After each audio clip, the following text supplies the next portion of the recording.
नमस्कार, आप देख रहे हैं न्यूज 18। मैं हूं आपके साथ मेनका चौधरी। रात के 10 बजे हैं और वक्त हो चला है 1 मिनट में हर एक खबर का पूरा विश्लेषण दिखाने का। तो चलिए शुरुआत करते हैं खबर 1 मिनट की। गणतंत्र दिवस के मौके पर आज एक बार फिर राजपथ पर हिंदुस्तान की ताकत दिखाई दी। राजपथ पर भारत की आन बान शान का प्रदर्शन देखकर हर हिंदुस्तानी फख्र महसूस कर रहा था। गणतंत्र दिवस पर दुश्मन को भी साफ संदेश दिया गया कि हमसे टकराने की हिम्मत मत करना। हम हमेशा शांति के पक्षधर रहे हैं, लेकिन देश की तरफ आंख उठाई तो भारी कीमत चुकानी होगी।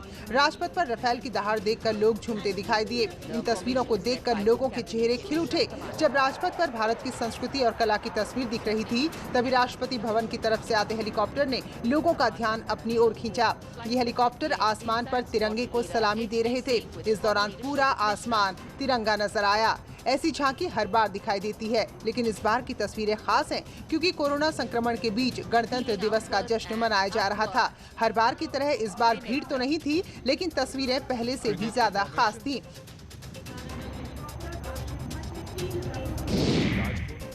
राजपथ पर दीपांशु श्योरान की अगुवाई में 61 कैवलरी दस्ते ने गश्त शुरू की तो लोग इन तस्वीरों को देखकर हैरान थे, क्योंकि विश्व की ये अपनी तरह की अकेली सक्रिय घुड़सवार रेजिमेंट है। इसके बाद सेना की शान बढ़ाने वाला टैंक T-90 भीष्म ने एंट्री मारी, जिसकी अगुवाई कैप्टन करणवीर सिंह भांगू कर रहे थे।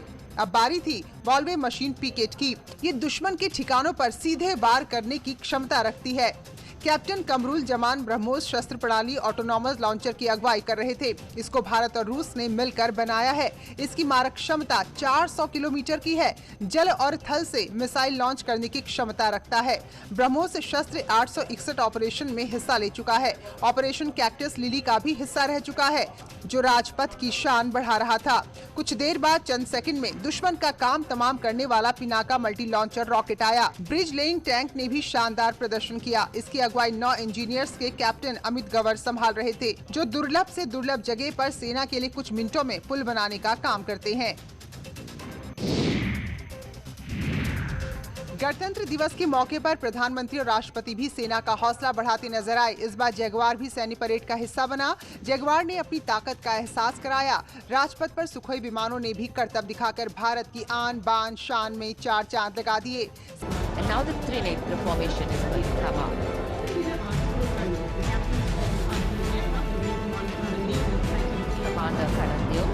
Flight Lieutenant A.S. Dinsa and Squadron Leader H.D.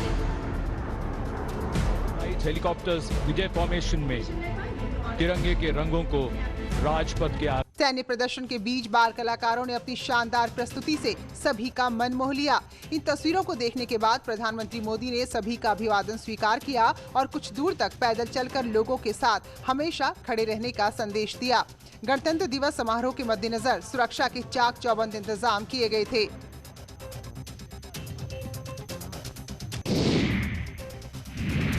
72वें गणतंत्र दिवस के मौके पर शाम को राष्ट्रपति रामनाथ कोविंद ने राष्ट्रपति भवन में एट होम पार्टी दी। कार्यक्रम में प्रधानमंत्री नरेंद्र मोदी, रक्षा मंत्री राजनाथ सिंह, विदेश मंत्री एस जयशंकर प्रसाद, कृषि मंत्री नरेंद्र तोमर, बीजेपी अध्यक्ष जेपी नड्डा समेत कई केंद्रीय मंत्री और वरिष्ठ नेता मौजूद रहे।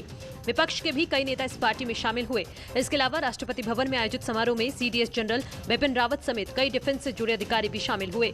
दरअसल गणतंत्र दिवस और स्वतंत्रता दिवस के मौके पर हर साल राष्ट्रपति भवन में राष्ट्रपति एट होम सेरेमनी के नाम से पार्टी का आयोजन करते हैं। इस समारोह में गणतंत्र दिवस में शामिल होने वाले मुख्य अतिथि विदेशी मेहमान के साथ कई जाने माने लोग शामिल होते हैं। दरअसल ये पार्टी उसी विदेशी मेहमान के स्वागत में दी जाती है, लेकिन इस बार कोरोना काल में गणतंत्र दिवस पर कोई विदेशी मेहमान शामिल नहीं हुआ था।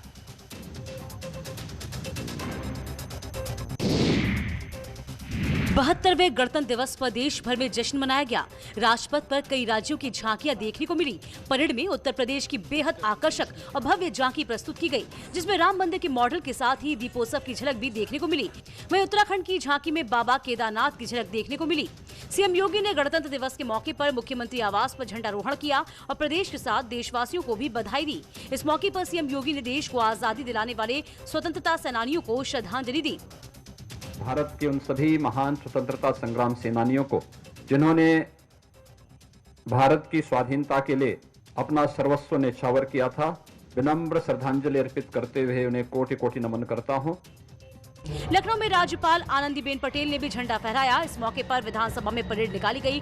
परेड के दौरान सेना के जवानों का शौर्य और पराक्रम दिखा। वहीं सांस्कृतिक कार्यक्रमों से कलाकारों ने समा बांध दिया।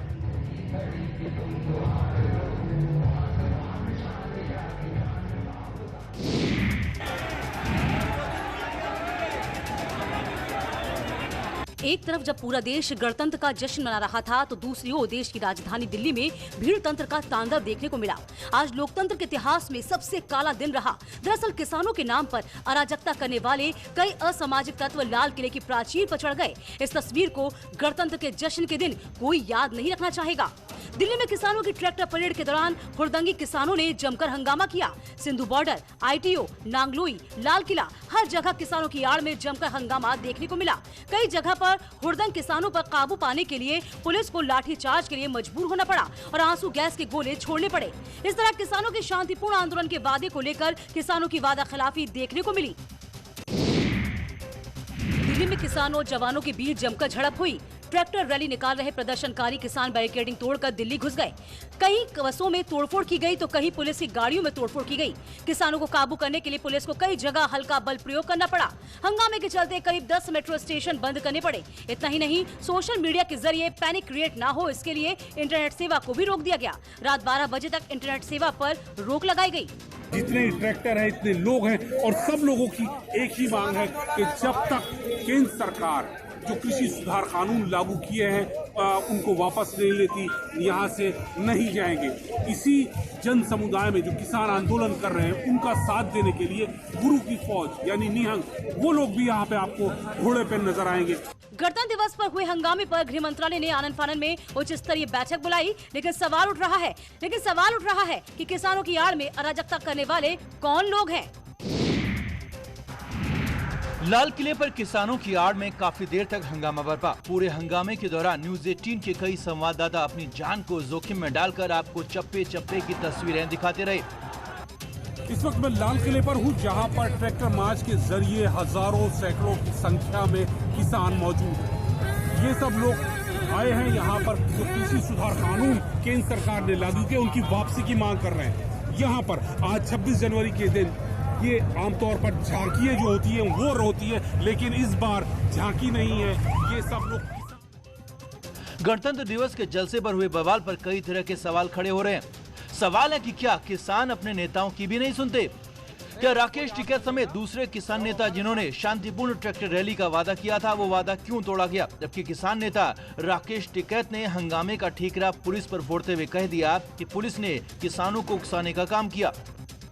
जब उनको कह रहे हैं कि हमको रूट दे दो और जो उन्होंने दिया हमने वो भी मान लिया, उसमें भी आप बैरिकेडिंग करोगे तो पूरा पुलिस फोर्स पूरा हो रहा है, पूरी एक प्री प्लानिंग इन्होंने काम करा है।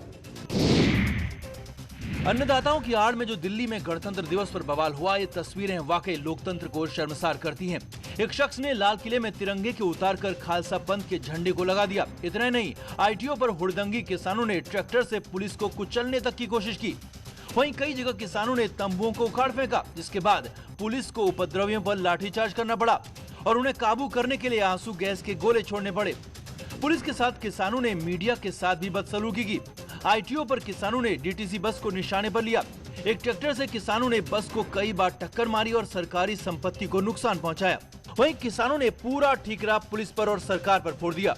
हमारे जो किसान भाई है वो मोर्चे पे बैठे हुए थे, सिंगू बॉर्डर पे, टिकरी बॉर्डर पे, गाजीपुर बॉर्डर पे। उन्होंने शांतिमय तरीके से बोला कि हमें दिल्ली में आके अपना प्रदर्शन करने दो, बट जो ये गवर्नमेंट है ये नहीं मान रही, तो फिर बंदा क्या करेगा? मजबूरी में आके क्या करेगा? समझे मेरी बात? जो अपना रोज प्रदर्शन करेंगे किसी तरीके से तो करेंगे ना।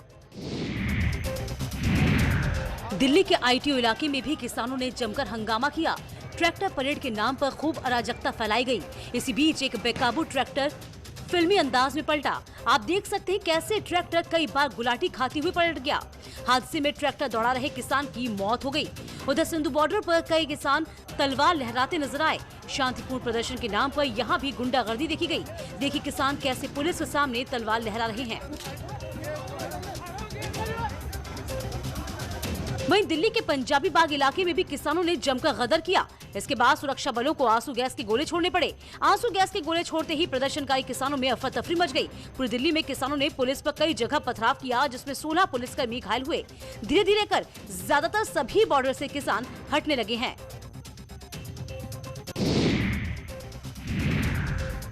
किसानों के नाम पर दिल्ली में हुई हिंसा पर सीएम योगी ने नाराजगी जाहिर करते हुए ट्वीट किया, अपने संविधान के प्रति श्रद्धा और सम्मान का भाव रखना प्रत्येक नागरिक का दायित्व है।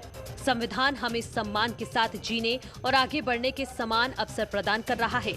संविधान हमें राष्ट्रीय कर्तव्यों के प्रति जागृत और अधिकारों के प्रति सजग करता है। जय हिंद। वहीं डिप्टी सीएम केशव प्रसाद मौर्य ने कहा कि हिंसा करने वाले अन्नदाता नहीं हो सकते, देश विरोधियों की साजिश है। 72वें गणतंत्र दिवस को बदनाम करने वालों की घनघोर निंदा करता हूं। उधर कांग्रेस सांसद राहुल गांधी ने कहा कि हिंसा किसी समस्या का हल नहीं है, चोट किसी को भी लगे नुकसान हमारे देश का ही होगा। देश हित के लिए कृषि विरोधी कानून वापस लो। पंजाब के मुख्यमंत्री कैप्टन अमरिंदर सिंह ने भी लिखा, आंदोलन के नाम पर हिंसा स्वीकार्य नहीं है। दिल्ली के सीएम अरविंद केजरीवाल ने भी हिंसा की निंदा की। दिल्ली में किसानों की हिंसा पर सियासत भी चरम पर है। बीजेपी ने इसे एक बार फिर आपराधिक साजिश बताते हुए विपक्ष पर जोरदार हमला बोला। जो लोग क्रिमिनल कॉन्स्पिरेसी का संदूक लेकर के और किसानों के कंधों पर बंदूक चलाने की कोशिश कर रहे हैं, वो किसानों के हितैषी न थे, न है, न रहेंगे। वहीं कांग्रेस हुड़दंगी किसानों का समर्थन करती दिखी। राशिद अल्वी ने कहा कि सब्र जवाब दे गया तो क्या करें। तीनों कानूनों को वापस ले लेते और लगातार बातचीत के बहाने किसानों को धोखा न देते तो आज ये नौबत नहीं आती। दिल्ली पुलिस को चाहिए। यहाँ एक ब्रेक के लिए रुकेंगे, तुरंत लौटेंगे, आप बने रहे हमारे साथ।